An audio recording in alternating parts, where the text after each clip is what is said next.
knowing that it is God's will for me to marry you, I make a commitment to you today in the presence of our Lord and before Camille Mahal. Mahal na mahal kita. Siguro naman hindi ko na maririnig sa'yo yung mahal mo ko? Eh bakit di mo pa ako pinapakasalan?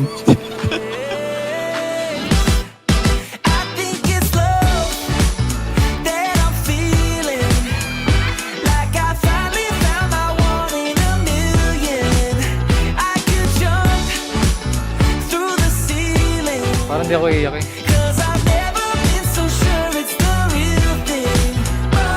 Camille, do you take this man to be your husband, to love him, honor him as long as you both shall live? I do!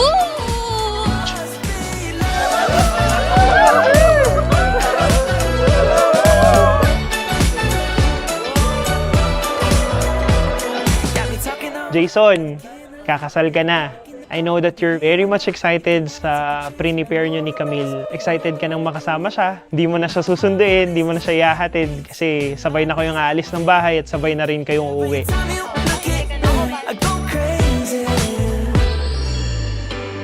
Jason, are you ready? Jason, are you excited? Ito na po to, todo na to.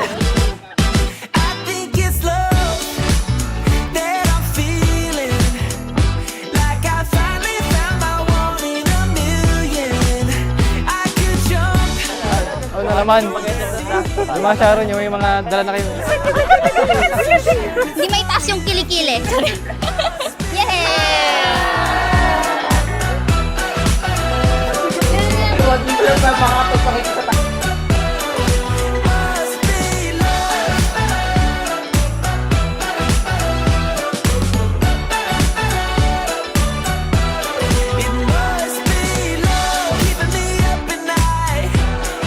Para sila naging volunteer ng Kids Church. May forever sa Kids Church. Sinusundo lang sa L113, tapos ikakasal mo. Nag-aaba kung kailan mo ikakasal.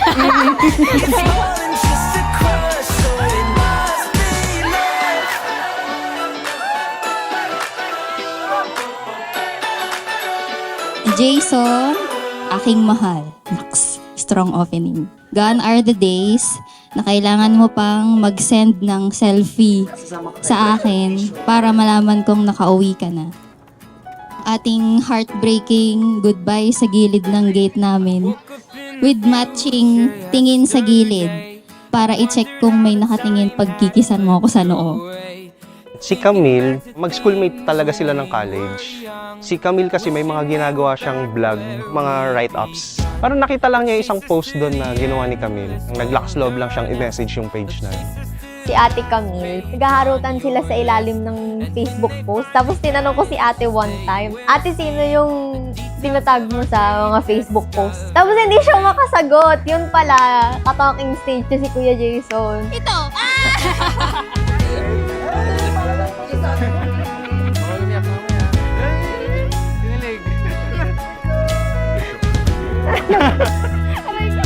Let's run away.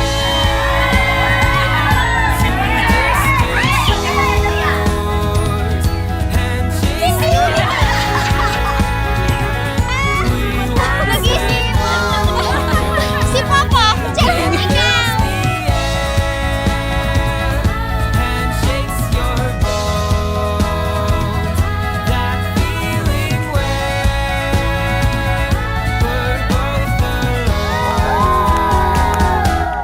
Nagamit si Ate Camille para makakilala si Kuya Jason kay Lord. Pero ang galing lang on how God provides. Talagang si Lord yung nag-orchestrate na tong day na to para sa inyo. Ang pwede lang gumawa nun sa atin ay ang ating Panginoon Diyos. Kilalang kilala niya tayo. Flaws and everything. And yet, He chose to love each and every one of us. That is why marriage is supposed to be a reflection of the gospel. That is why it is a profound mystery because it is about the gospel. Let's run away to distant shores and chase the light we once ignored. It fills the air and shakes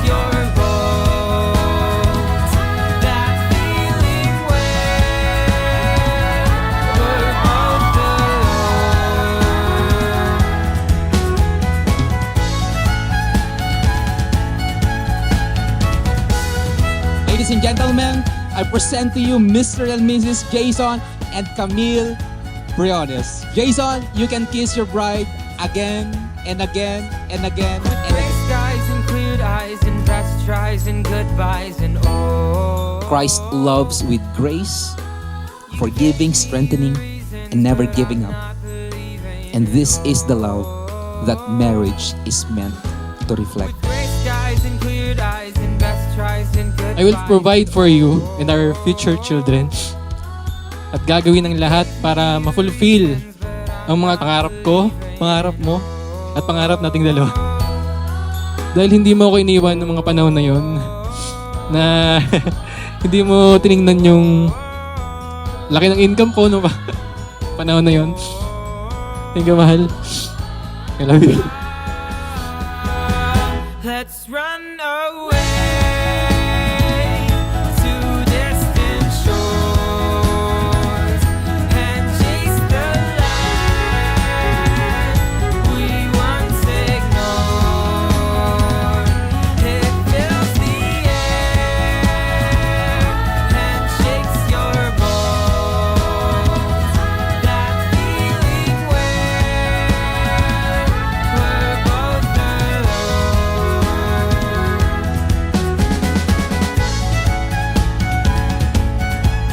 Knowing that it is God's will for me to marry you, I make a commitment to you today to become your wife and helpmate. I commit to co-labor with you in the building of the church and advancement of God's kingdom until Jesus returns in all His glory. I love you, mahal. You may kiss. Mamaya. I love you, mahal.